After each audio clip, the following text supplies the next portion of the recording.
Good morning, everybody. Awesome. Great to see you. If you haven't been with us, we're in week 4 of a message series called What's Next? And we're kicking off the new year, 2022, by asking the question, what's next? And as I said last week, you may be thinking, oh, he's going to talk about what's next in the pandemic.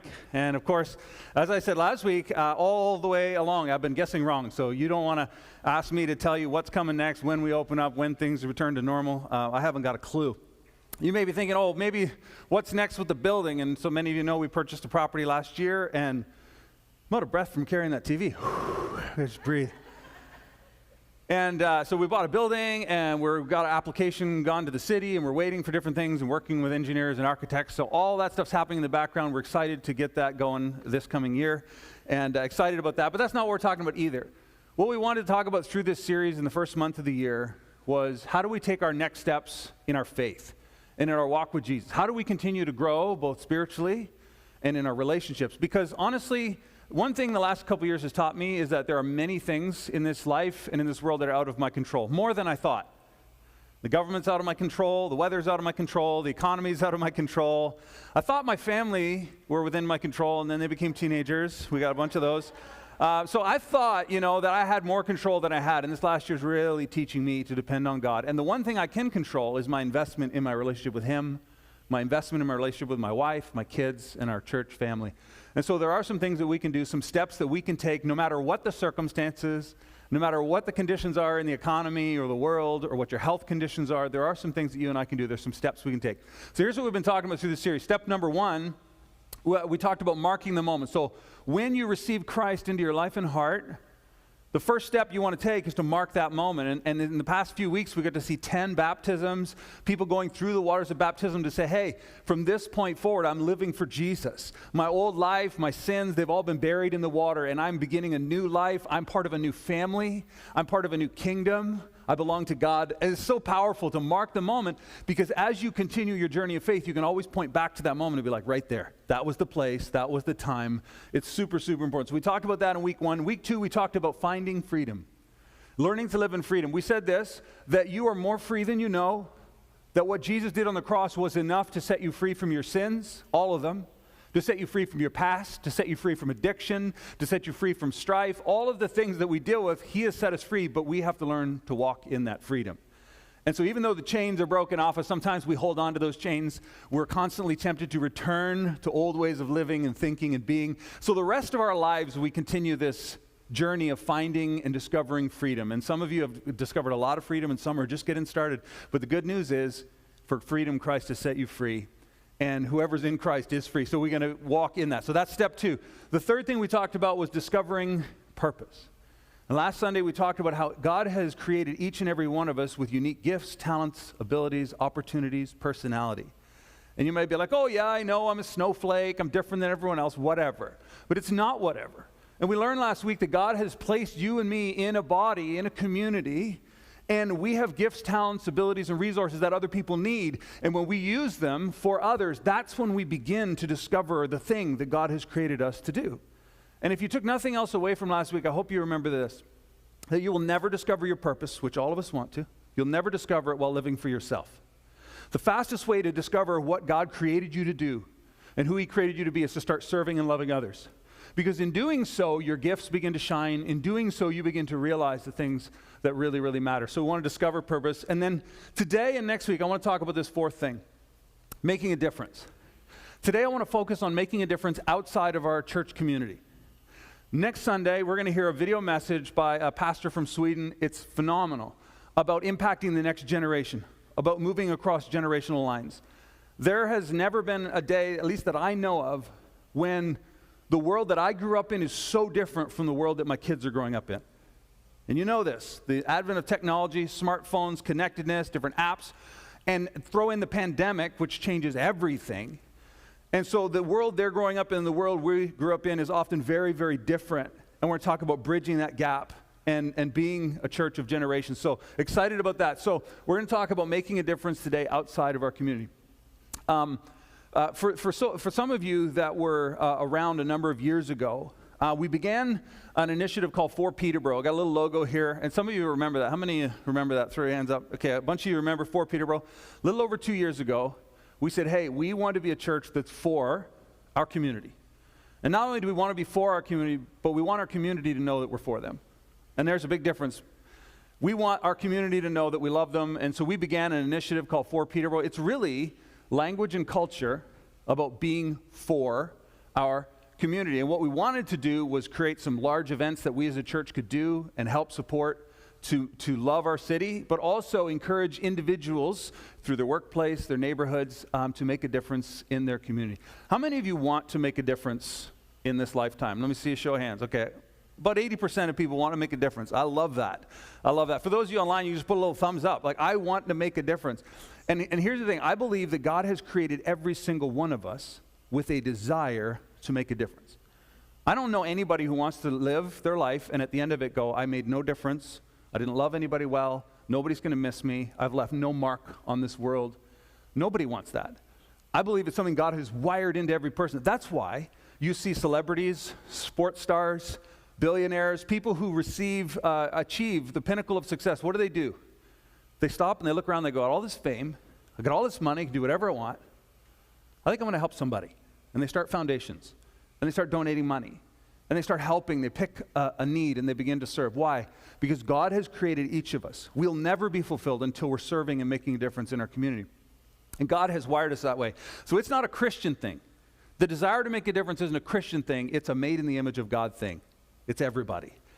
And for me, I want each and every one of us to make a difference in the world we live in, but I also want to make a difference as a church family and as a community, that we together can make a difference. You know, unfortunately, in our culture today, the church isn't always viewed in the most positive light. I know some of you know this, but you know, many people are more familiar with what the church is against rather than what the church is for. Would you agree with that? I think that's often true. Like if you're telling somebody you go to church, they're like, oh, you're one of those. Like, what do you mean one of those? Right? Like they have something in their mind about the church, and they often know what the church is against. They would say, oh, I know what you stand against, but they don't know that the church loves them, that the church is there for them. And so they believe, next slide, they believe that the church isn't for them. I don't belong there. Do you know how many people I've talked to? And I've said, hey, you should come out to church. They're like, oh, no, you wouldn't want me there. God wouldn't want me there. I'm like, what are you talking about? Like, do you know what I do? Do you know what the things I've done?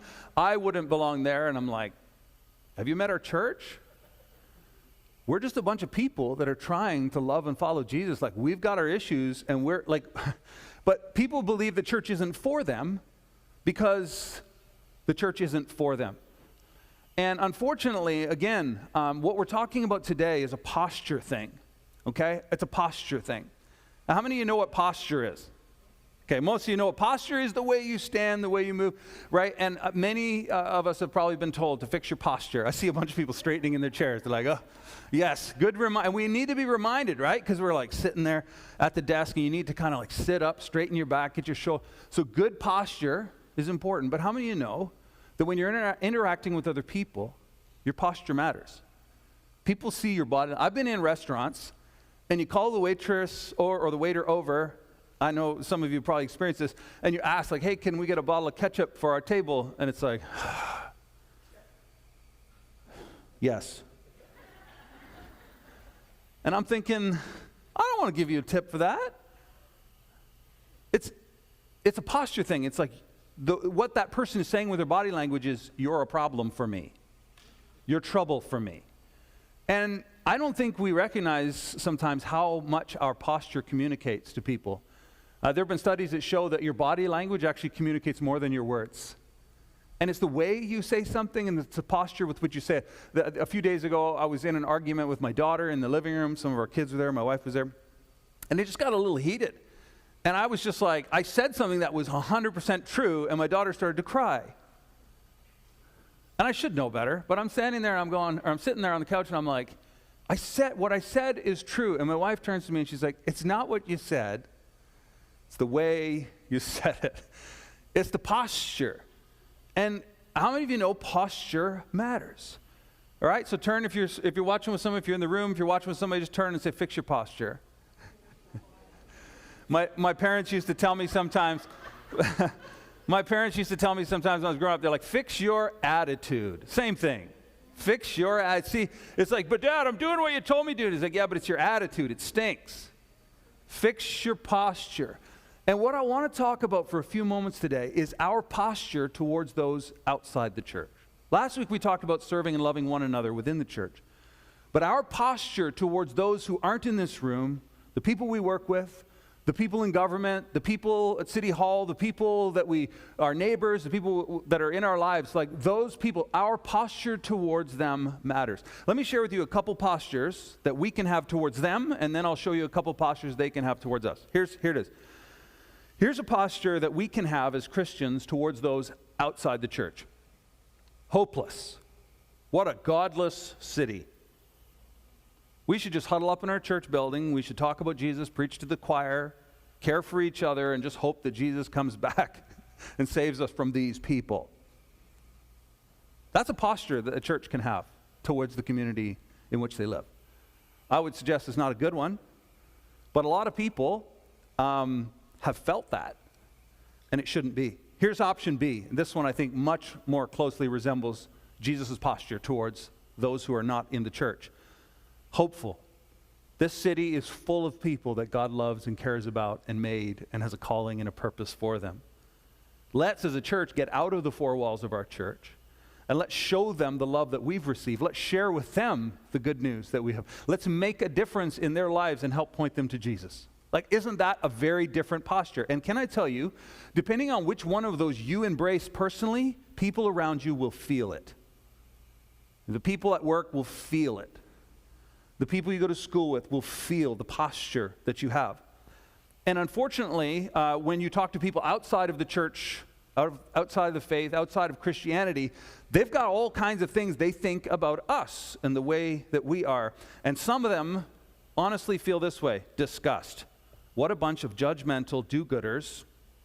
They tell me how I should live, how I should act. They're against this, they're against that, they're against this lifestyle, they're against this action, they're against this.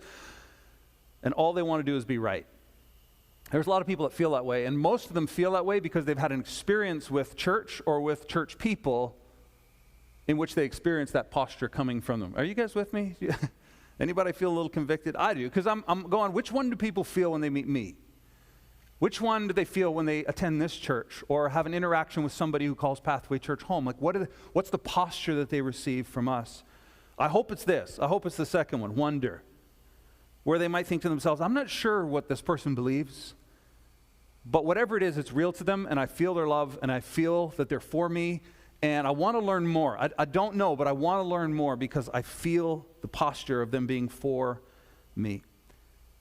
And I wonder sometimes what I'm giving off and what our church is giving off to our community, and I want it to be that we are for them. And here's the thing. When I think about this, I ask myself the question, who needs to change their posture first? Who goes first in this scenario, right? And I think the answer is that we go first. That as a church, we must change our posture towards those outside the church first. For an example of this, I turn to John 3:16. How many know John 3:16, right? It's the most famous Bible verse. And by the way, it starts with the word for, which I just think is amazing. For God what? So loved the world. Now, when I was a kid, I grew up in church, and they told me, do not love the world. And they weren't talking about not loving the people, because this is where we get confused. The world includes all of creation and includes all of God's people that he created in his image, so that's the world. But the world is also a way of thinking and being, an ideology. It's against God. And so you have to define which one you're talking about. For God so loved the world, he's talking about his creation, but also he's talking about all the people. And he's like, God so loved the world, he wasn't going to imitate the world, but he loved them. That he what? Gave. He gave his only son, and whoever believes in him should not perish, but have eternal life. So here's what's incredible. God so loved the world that was against him, fallen world, a sinful world, that he gave his only son. He gave everything because he was for the world. You see it? His posture is like, I want to save, I want to heal, I want to help, I want to deliver. That's his posture because of his love for us. And sometimes we begin to get this idea that it's like us and them, you know, insiders, outsiders, church people, non-church people. And I understand that language. But who did God love? He loved sinners and broken people. I love this verse in 1 Timothy 1.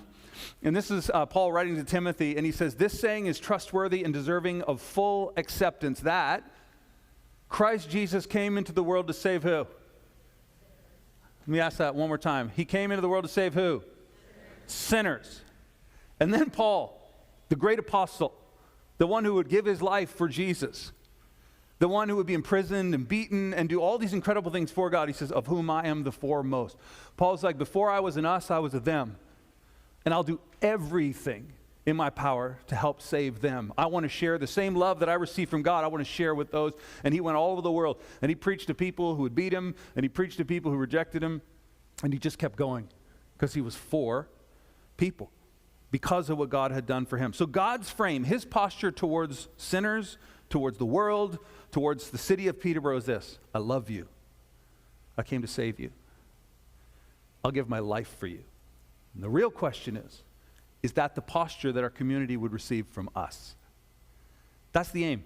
That's what For Peterborough is all about, is to have that kind of commitment. Now you may think to yourself, wow, this is a new thing, a New Testament thing, being for our community. I want to share a passage of scripture that's really cool. It's found in Jeremiah chapter 29. I'll give you the context first. God had delivered his people from Egypt. They got established in the land, the promised land, and they had kings that ruled and reigned. They built the great city of Jerusalem. They built the temple. It was just incredible. But the people turned away from God. They were unfaithful. The kings were unfaithful. And God allows the great nation of Babylon to invade. The walls of the city are destroyed. The temple is torn asunder. There's nothing left. And the people of Israel, many of them are scattered, and many of them are brought as essentially, slaves of war to Babylon. And that's the context. And what we're going to see is Jeremiah the prophet speaking the words of God to Israelites, God's people who are exiled. They're in a land that's not their own, right? They're under Babylonian power and rule. And here's what he says for them to do. Thus says the Lord of hosts, the God of Israel, to all the exiles. Let me stop there for a sec. Did you know that the New Testament teaches that you and I are exiles? That we live in this world, but our home is with God. Our home is in heaven. We belong to another kingdom. We live in the kingdom of this world, but we have another kingdom. And so we are, in a sense, living as exiles in a foreign land. Does that make sense? And so in the same way, he says, to all the exiles whom I've sent in exile from Jerusalem to Babylon, here's what he says for them to do. Build houses and live in them, plant gardens and eat their produce. Now, if you were dragged off by a power that destroyed your home, destroyed your family, your center of worship, and you got dragged off to that country, and you were placed there, there's sort of two options that I think would be very natural for us to do. Option number one would be fight the power. Option number one would be to rebel, get a group together, and we're going to fight, and we're going to get back to our homeland, and we're going to reestablish, and we're going to fight against Babylon, right? That would be option number one. Option number two, if you didn't think you could do option number one, would be we're going to just huddle to ourselves, us Jews living in Babylon, and we're just going to circle up, and we're just going to wait until God delivers us, and we're out of here. And those are kind of the two options that they had. And yet God speaks by the prophet. He's like, build houses and live in them. Plant gardens and eat their produce. He's like, I want you to continue to live your life while you're in exile. Build houses, plant gardens. You don't plant a garden if you're expecting to leave tomorrow, right? You just don't. He's like, I want you to live amongst the Babylonians. I want you to settle there. Throughout history, churches have done two things. They've revolted and fought and created wars, much to our detriment, and they've also huddled up in monasteries, build walls, and then we'll put Christians in the walls and keep the bad world out, and we're just going to... So we just naturally do these two things, and many Christians today, in spite of what's going on in the world around us, are excited to get out of here. I've had many people say, hey, the end is here, it's finally here. And I'm thinking, maybe Jesus is coming back tomorrow. Maybe he's coming back in 100 years.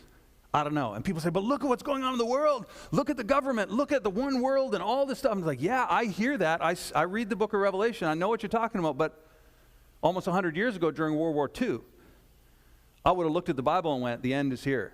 And many Christians did. So we don't know. So what do? We continue to live our lives. We continue to be faithful.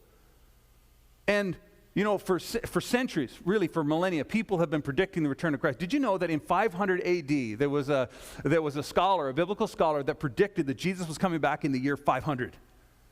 And he calculated that using the dimensions of Noah's Ark somehow, with a mathematical formula. It's like, year 500, Jesus is coming. And so all these Christians were like, ready to go, and nothing happened. In the 1800s, Charles Taze Russell, I think the founder of Jehovah's Witnesses, he was like, Jesus is coming right on this day, and then he didn't show up, and he said, well, Jesus appeared invisibly. It's perfect. I wish I'd have thought of that. That's amazing. It's like, covered his ground, right? And then on and on and on. You can go through, there's an entire Wikipedia page listing throughout history all the people that predicted Jesus' return and obviously failed. There was a book written in 1988 called 88 Reasons Why Jesus is Returning in 1988.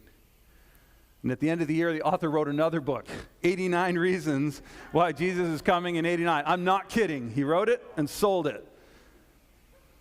There was no, Jesus is coming in 1990. I was around for the 90s. Jesus was like, no, I'll wait. The big hair, it was a good decade for me. The end is near. So historically, churches are either going to fight or they're going to withdraw. And that's not what God is saying for them to do. That's not what Jesus told his disciples to do. Let's go back to our text. He goes on to say this, build houses and live in them, take wives and have sons and daughters, take wives for your sons and give your daughters in marriage. What he's saying is invest in your family, continue to move forward, continue to do life. I know you're in exile. I know it's not the way it should be. I know there's something better in your future. In fact, a few verses after this, he's going to say, I have a future and a hope for you. And God has a future and a hope for you. But we got to continue to do our lives. And then he goes on to say this, that they may bear sons and daughters and multiply there and do not decrease. And this next verse is the one I want to land on, which I think is so cool. Here's what he says to the nation of Israel. They're living under Babylonian rule, slaves of war. And he says, seek the welfare of the city where I have sent you into exile. Let's stop there. Seek the welfare of the city. Did you know that wherever God has placed you right now, God wants you to seek the welfare of the business you work at, the people whose lives you get to touch, to seek the welfare. If you live in the city of Peterborough, seek the welfare of this city. If you live in Lakefield, seek the welfare of Lakefield. If you're watching online from somewhere else in the world, you have been placed by God wherever you are. And God has called you to seek the welfare of the city and the place and the people where you have been placed. This is powerful. And then he says, and pray to the Lord on its behalf. This, over the last couple of years, I have had to be reminded of this so many times. Because I'm human, and there have been moments where I'm sitting with a close friend or my family, and I just start like, oh, if I were the prime minister, if I were the premier or the health minister, this is what I would do.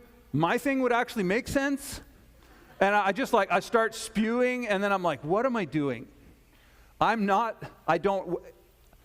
can sleep at night because I don't have to decide for millions of people what they should do.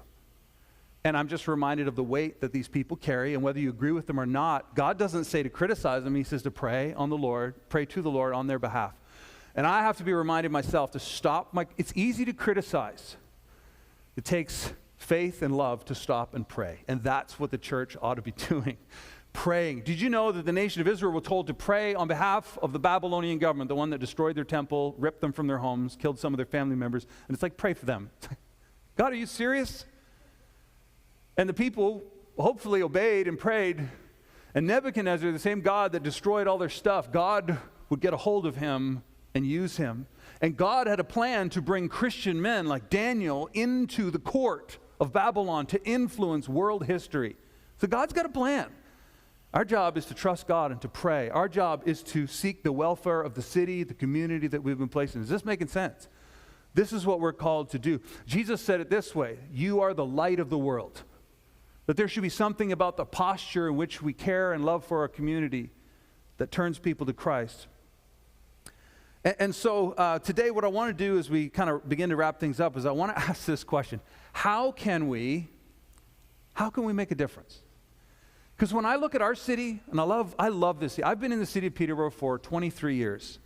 I've never lived anywhere longer. And I love this city. I love the community. I love everything. I love the people of our community.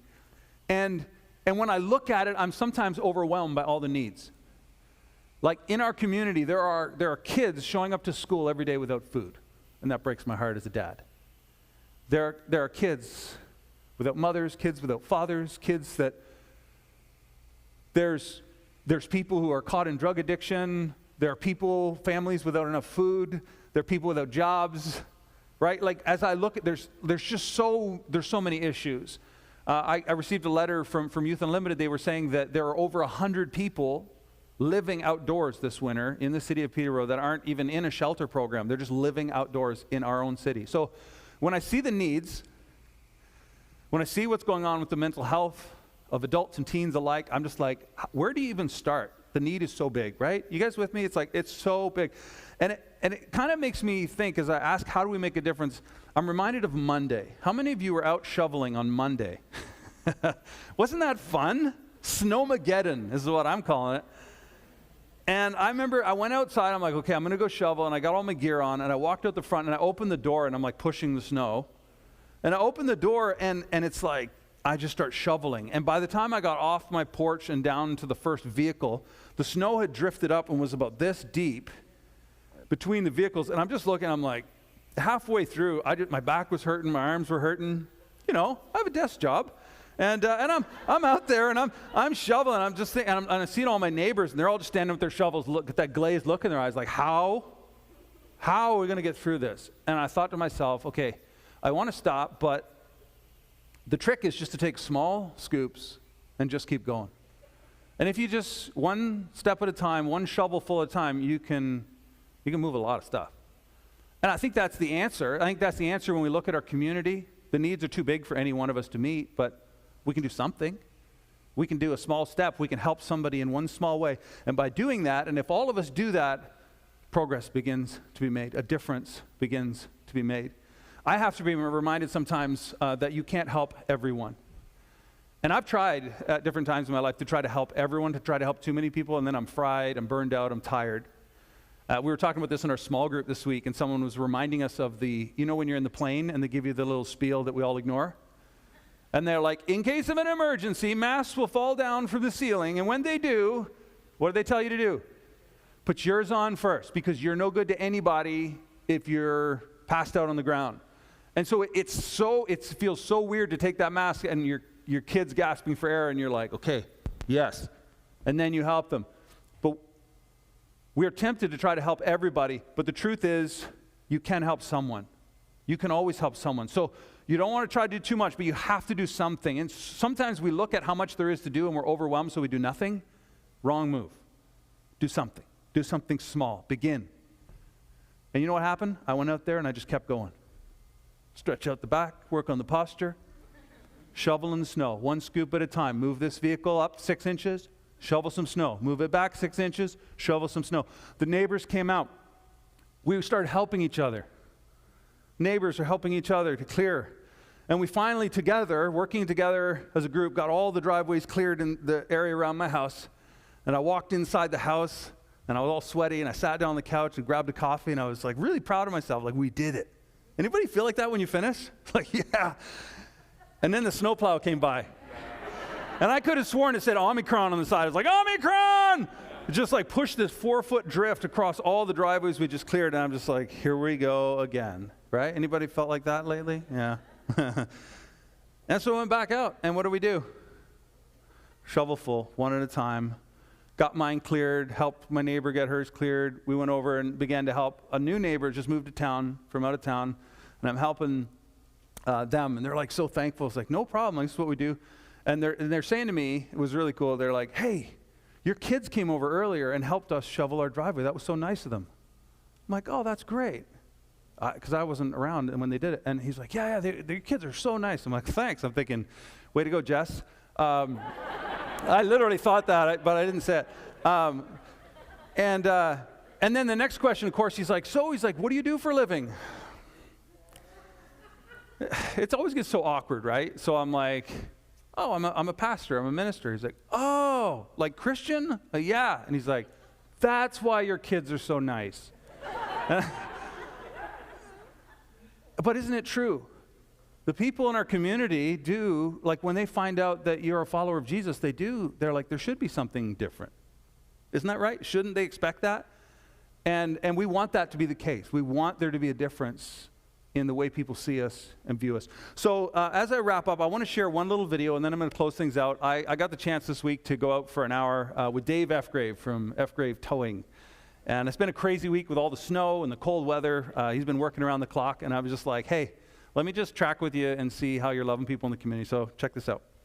I'm out in the truck with Dave Fgrave from Dave's Towing, and we're just cruising around doing some calls, helping some people out. And I wanted to chat with him a little bit about our city, the needs in our city, and then, how we can each do our part to make a difference in our community. There we go. How's it going, Dave? It's going good, thank you. Well, we're out on some calls, and Dave, you get to see the city in a way that a lot of people don't. Here. I do. Late night, early hours. Morning. It's true, all hours, yeah. Yeah, you were telling me this morning you're boosting cars in the cold and people just giving you hugs. Sure it was. They're just happy to see somebody to get them going. And yeah. That's awesome. Yeah, and so we're talking at church just about how we make a difference in the community. And, sometimes people think it has to be big things. You don't have to be anything big for people in the community in Peterborough. Yeah. People just want to see somebody that's real, Yep. not false. They want some kind of a hope. They're looking for a true hope, not a false hope. Yep. And they're just looking for sincere people. Sometimes we think it's always the big thing, the big thing you got to do to help everybody. But man, A boost. small, boost A in a door car. unlock, a boost. Yep. Shoveling somebody's driveway. Shoveling somebody's driveway. Showing up. Yeah. Yeah. Picking up somebody's coffee at Tim Hortons on the drive-through that are behind you. Yeah. Is just pay it forward. Yeah. And that's all somebody needs to pick them up and go, wow, somebody cared. Yeah. Yeah, it makes a difference, doesn't it? It certainly does. Yeah. That was fun. Yeah, it's, obviously the last number of weeks, I know we've been praying for our doctors and our first responders. Sometimes the tow guys, they get forgotten, out in the middle of the night pulling people out of ditches at the scene of accidents and everything else. And so I thought it'd be fun just to share that with you. I guess the point of all that is just to say that it's the little things that really do add up. And it's our posture and the way that we love and serve our community. It's so important. Let me tell you about a few things that we're doing as a church, just to remind you of these things, because they're often forgotten, and then we'll pray and close things out. Over the past number of years, back when we started the For Peterborough Initiative, one of the things we did was we partnered with One Roof. And some of you know One Roof operates downtown Peterborough, and they provide meals for those who don't have food. And so before the pandemic, we had volunteers going down through the week and actually preparing the food. But as a church, we were donating money to resource the food supplies. And so throughout the pandemic, even though we haven't been able to volunteer, we've continued to send money. We've continued to partner with them, and so we're part of that, which is really awesome. We've been sending additional funds just in the last month to Youth Unlimited, Brock Mission, and the Kawartha Food Share. Again, one of the things we decided a long time ago as a church is that we weren't going to try to meet every need in the city, but we wanted to find great organizations that are doing great work and support them financially, support them with volunteers and prayer. And so we continue to do that in our city, which is awesome. One other thing we have coming up, next week we have a packing event on Saturday. So I think there may be still some spots. And so if you go to our website or to our Facebook page, you can find the link to register. And you can go with a small group of people and package food that will be used to help those who really need it at this time. So we're trying to do what we can, but at the end of the day, it takes each and every person taking steps to posture themselves to love our community, to do the small things. And as things open up, we're going to continue to look at ways that we can impact our community as a church on a big scale. And we're excited about what is ahead. So I guess I just wanted to remind you of something that we all know, that Christ is for us. And I don't know about you, but the fact that he loved me while I was a sinner, while I was pushing against him, it mattered. And it's changed my life, and I want that for the people of our community. And if we can posture ourselves in a way that we love and show love to our community, that'll make all the difference in the world. So can we do that? Again, next Sunday, we're going to come back and we're going to hear about investing in the next generation. I really want to encourage you to come and hear that message. So let me pray. The band's going to come up and close us out with a song called History Maker. And this is a song that I remember back in my teens. It was a delirious song, just amazing, about wanting that desire to want to make a difference in the world, to do something for God that matters. And so they're going to come and finish this off with a bang. So let me pray with you.